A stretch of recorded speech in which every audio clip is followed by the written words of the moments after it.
Parker's Kitchen is proud to partner with Wrdw Project to help empower veterans and their families. When you round up at Parker's, we'll make sure to match 25% of your donation to support local veterans. Live from Augusta, you're watching News 12 at 6 o'clock. Good evening and thanks for choosing us. I'm Dana Halliburton, joined with your First Alert Chief Meteorologist Riley Hale. Storms are in the forecast overnight, Riley, and the big question is, when can we expect to see these storms? I think these are going to be arriving most likely a little bit after 10 p.m. for us here at Augusta, so we still have a little while before they arrive. And the good news is, Dana, most of this should happen overnight when a lot of us are sleeping and not really impact play all too much for that second round tomorrow. So here's our timeline of how we're breaking down the weather over the next 24 to 48 hours. So for tonight, we are expecting storms to arrive after 10 p.m. That'll linger up until about, say, 7, 8 a.m. tomorrow morning. I would say most of our day during the day Friday is dry. You can see that very low 20% chance of rain by the afternoon.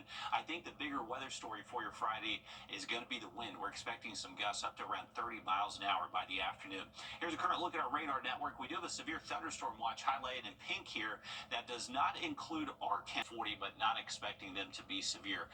Here's the way it timed out for our region. So as we head towards 10, now reaching the CS array and continuing into the overnight, you can see these will be thunderstorms, some heavy rain found across the area as we're heading to bed tonight.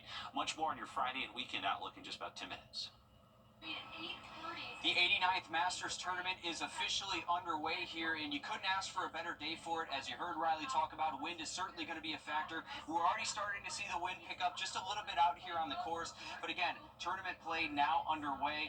This is always full of surprises on the first day. Yeah, I think those 8 and 9 a.m. groups really lucked out because that wind was so strong when you came into that afternoon. You saw a lot of those scores change, especially on the second nine. Let's go ahead and take a look at our leaderboard. I don't think anybody had Justin Rose pegged as the round one leader, but this is where we're at. For the 5th time leading after the opening round of the Masters, that is Justin Rose breaking a tie with Jack Nicklaus for most in tournament history. So he's now the sole leader. He has the most experience out of anyone in the leaderboard outside of Rory. Rory has had 3 birdies on the first nine. He's now at 4 under. Scotty Scheffler also in that mix. He actually hit a 66 and a 69 those 2 opening rounds that he's led. Let's go ahead and take a look at our notables here, though. This is a really important list to keep an eye out for. Jason Day had probably the most cleanest round. We're going to talk about that in just a few minutes. Victor Hovland changed up his swing. He's at 1 under. And then we have Jordan Spieth, Xander Schauffele, and Jon Rahm at the back end of that group. Jon Rahm, the former Masters champion, at 3 over. The bigs, and then we have our Georgia golfers as well. Let's go ahead and move towards that. Harris English, Davis Thompson, Brian Harman, Bubba Watson, Chris Kirk, Sepp Straka, Russell Henley. Russell Henley, the world ranking number 7 in that group. He's at 6 over. That is a huge surprise. The best first round record at the Masters is a 63. Justin Rose finished just close to that shoot at 65. He's been around for 20 Masters. We've talked about that. It's his second best finish, last going 7 under in 2021. He finished 7th back then. Rose had 4 straight birdies on 7, 8, 9, and 10, moving to that 6 under mark. Rose is 3 shots ahead of defending champion Scotty Scheffler and 5 away from Jason Day, who, like we said, had one of the more complimentary rounds out there. Day played clean, one of the only 3 players to have a bogey-free round so far, which we know can pay off in the end. The funny thing about Augusta is it's very, very easy to psych yourself out, depending on how the course is. You know that the progression of play from day to day gradually usually gets harder. Saturday's usually the kind of our hardest day where we try and survive, and then obviously they give us a little bit more opportunity on Sunday to have some more birdies, which is nice. I think anytime you get closer to the lead, it's going to be easier for you to win the golf tournament. That's just, a simple fact of the matter. You're going to have to get a good start. Statistically, you're going to have a better chance to win the tournament. And so I think around major championship golf courses too, it's funny because this is a golf course where there's a lot of opportunity. There's a lot of opportunity over the weekend. There's a lot of opportunity on Sunday where they put the pins. And so I'm a bit surprised that it's like that, but I wouldn't say that it can't be done. There were plenty of golfers that have made changes this Masters. Max Homa, JT made some last-minute caddy changes. Victor Hovland, Bryson DeChambeau, and Ludwig Oberg has made some swing changes. Changed too close to a major can be an Achilles heel, but for the most part, you wouldn't be able to tell at the surface level in the first round. DeChambeau and Oberg have hovered around that 2 under mark. Hovland at 1 under. Homa and JT just over 72 today. One person we may not see make it to Sunday is somebody who's been around this course for a very long time. That's Bernard Longer. Yeah, the two-time major is playing in his 41st and final Masters tournament. As Nick Proto reports, it's the end of an era. He is the last champion from the 1980s to play in this tournament. Great honor to win the greatest tournament in the world. Perfect. Bernard Langer will take his final walk up the 18th fairway at this year's Masters. Very emotional. You can tell already my voice is breaking a bit. Just realizing it's going to be my last competitive Masters. Langer is the last of a generation with a legacy woven through these sacred grounds. Bernhard Langer, the 1985 Masters champion. He's the only German to ever wear the green jacket. He's on an elite list of players to win here more than once. And he's one of just 12 players to make 40 Masters starts. But it was this far out there. You know, America was far away. American golfers were supposed to be the greatest and the best. And it was all kind of a dream. It's an opportunity he almost didn't get. The 2024 Masters was supposed to be Langer's last, but Achilles surgery kept him out of the field. He could have called it there, but he wanted one last go in a tournament he's won twice. How about that putt? Wow. As a true student of the game, he's still learning. This time, getting advice from other past champions who have already played their final rounds. You know, having breakfast yesterday with Larry Mice, who's one of my better friends, he's already been through it.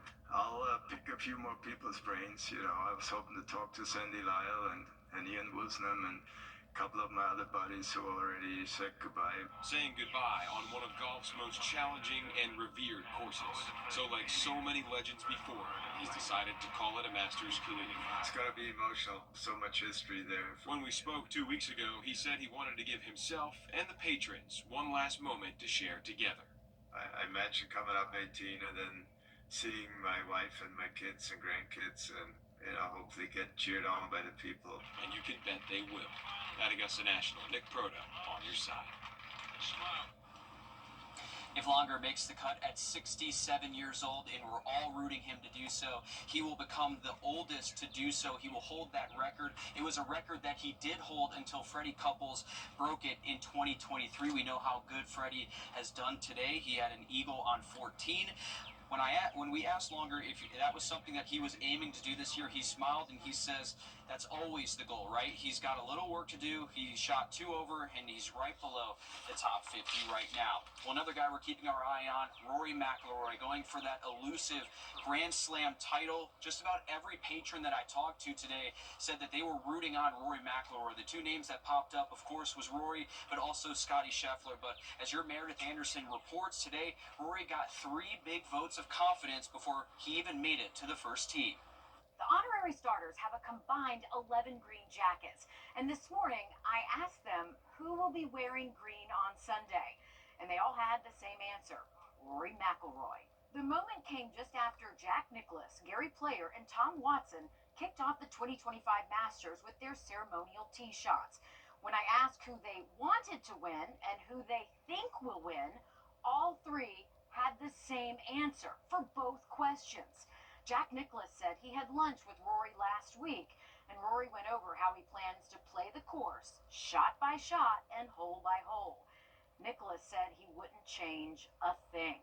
He also believes this time the timing is right. He's got all the shots, he's got all the game. He certainly is as talented as anybody in the game.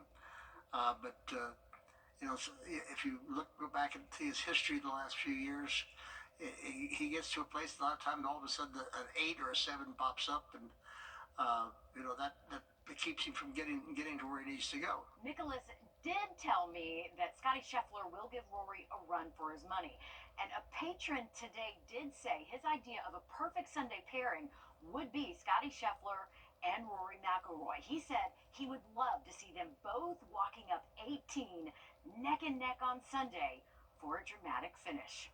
Only time will tell if we'll see that. Reporting from Augusta National, Meredith Anderson on your side. And defending champ Scotty Scheffler shot a 68. That's 4 under.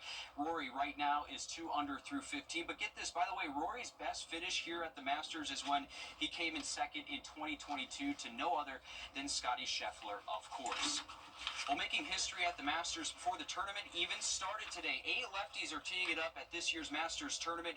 That's the most in tournament history. Akshay Bhatia, Bubba Watson, Mike Weir, Brian Harman, Phil Mickelson, Robert McIntyre, Joe Highsmith, and Matt McCarty are the lefties in this year's field. Bubba Watson was the last lefty to win a green jacket back in 2014. Of course, I had to show the lefties some love because that too is how I play the golf game. One of the most underrated aspects of this tournament, no phones, but technology is always a key part in helping to grow the game. We see that with social media. That's what Augusta National is trying to do as they try to bring golf to not only Augusta, but around the entire world. On a course where time seems to stand still. It's not having a phone is like one of my favorite things. There's no electronics, no phones, but it's technology that's a driving force behind a growing game. There's so many people I know that aren't even into golf that focus on this week and see it all through social media. The Masters social media erupted in popularity over the last several years. I think it's definitely growing the game. Across 15 different social platforms. You know, we're very pleased that when you look at the number of impressions, our social media impressions are rising rapidly. And so I think we're touching a different demographic by doing that, but yet we're not just on the edge with it. From the younger generation getting an inside look at the course. I think they're very cool, even just like watching the grounds crew and what they do. Including reaching an audience that doesn't even play the game. I gotta get a pair of clubs myself and get out there. They do a great job, and the Instagram stories have been so fun this year, and just the storytelling from start to finish and clicking through and getting excited. Like the fashion is so fun for the ladies. Augusta National also introduced mornings at the Masters in a series called Under the Umbrellas with players and influencers like Bryson DeChambeau who are completely changing the game online. He has one following on the tour and then a younger following on YouTube, so I think it's great for his game. Getting a glimpse into their life, seeing a little bit of their personal life as well. A game that continues to grow while being shot through a different lens. So it's just awesome to see a different inside view of everything going on. You know, you get to see the players really behind the scenes, and the internet gives you a whole other outlet for that. And we're also going to see an extra 5 hours of coverage heading into the weekend, something we could all look forward to as well. But going back to social media and what Augusta National and the Masters Tournament are doing, I mean, it's just absolutely incredible, the content that they're putting out. We heard Chairman Fred Ridley talk about this yesterday in his press conference. He's even blown away at some of the content that's coming out, where they sculpted the Augusta National Golf clubhouse on the tip of a pencil. It's just incredible what they're able to do, Zaina. It's so cool to see it, and just social media bursting at the seams. And Will, you're there. You get to see all of the behind the scenes. I can only imagine that's something just really neat. Yeah, you're absolutely right. The ideas are just endless for them here at Augusta National. They blow us away with every single time they post, and that's really what their goal is, to help create that following and then extend the game of golf as well. Thanks, Will, for that. We appreciate it. Taking you live now to the skies with our Sky 12 drone up in the air over Washington Road. You're looking in the direction of the Augusta National Golf Club, but really all day it's been busy, but traffic has been moving, so that's the really good thing. Haven't seen too much stop and go, just really congested roads. We can't get too much closer because of flight restrictions during the tournament, but we can tell you to give yourself extra time to get to where you're going this week and to expect extra law enforcement in the area. We're going to give you another look now, this time from right outside our station, looking out over the intersection of Riverwatch Parkway, Alexander Drive, and Cabela Drive. Again, if you look down Alexander, you can see that just long line of cars waiting to get through that intersection. But again, just pack your patience if you are heading on the road, Riley.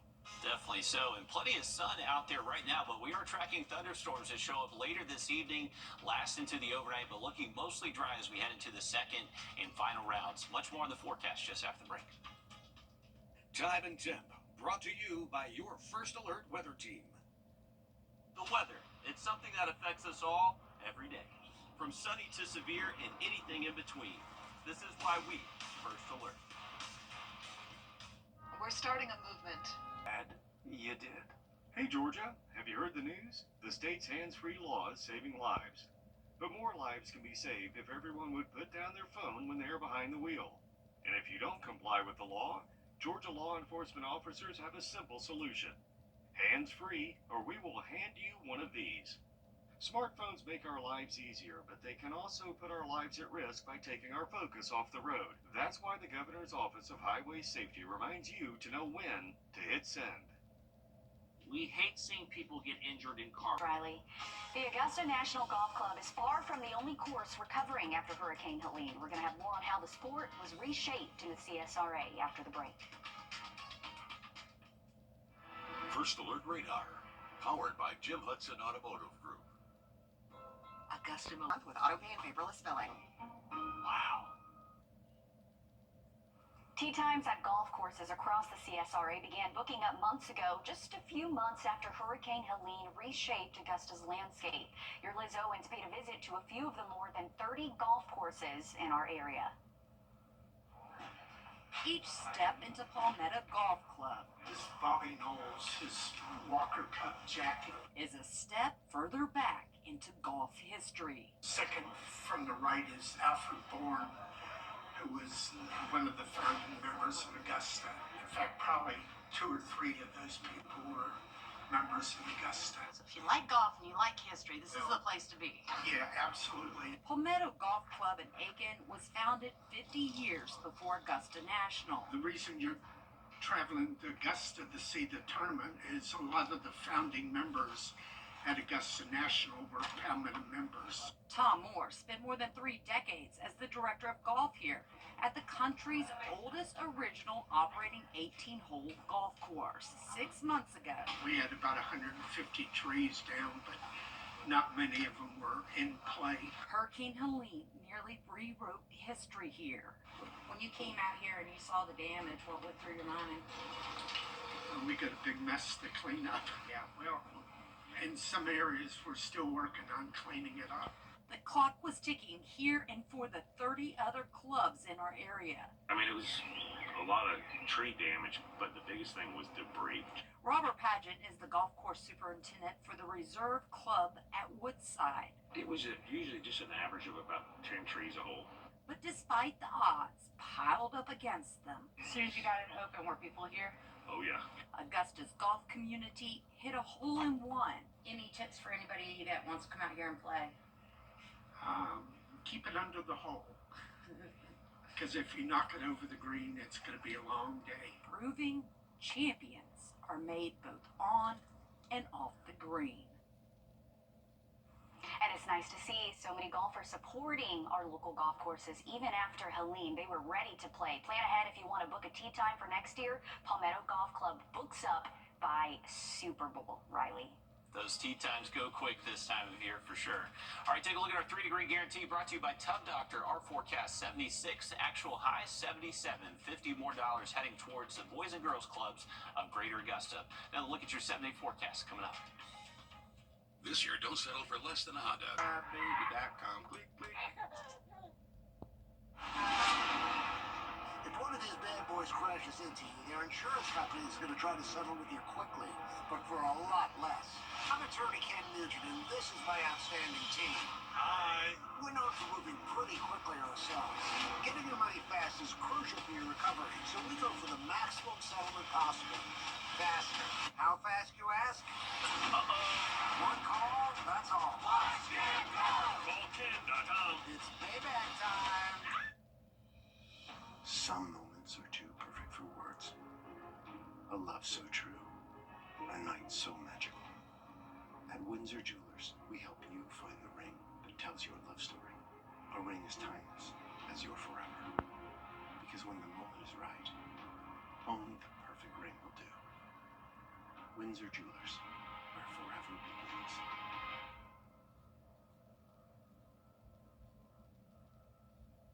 The Hot Tub Blowout Sale is in Aiken at Western Carolina State Fairground all week long. All right, remember, folks, we are going to be tracking those thunderstorms showing up later this evening through the overnight hours, but luckily clearing out through most of the day on Friday. There actually is a severe thunderstorm watch just west of us. It gets right up to the western CSRA, so this is letting us know we are expecting strong storms west of us, but by the time they reach us, just not going to quite have as much punch to them as what we are expecting for areas around Atlanta and into central Tennessee. Our rain chances here locally will start to really ramp up as we get towards around, say, 10, 11 o'clock and just continue through the overnight hours. Once we get towards daybreak tomorrow morning, though, not really expecting much of a rain risk across the area. So I would say course conditions tomorrow, for the most part, look sunny and dry. Just going to be very windy, sustained wind over 15 miles an hour most of the afternoon. Those gusts could get close to 30 at times. Calmer for the weekend, and we are going to keep our skies nice and sunny. Those temperatures remaining a little bit below average this weekend, but warming up as we head into early next week. Okay, that's the good news right there. Thanks, Riley. We're back live on 26 News at 7, and then join us back on News 12 at 10 and 11 o'clock. See you then.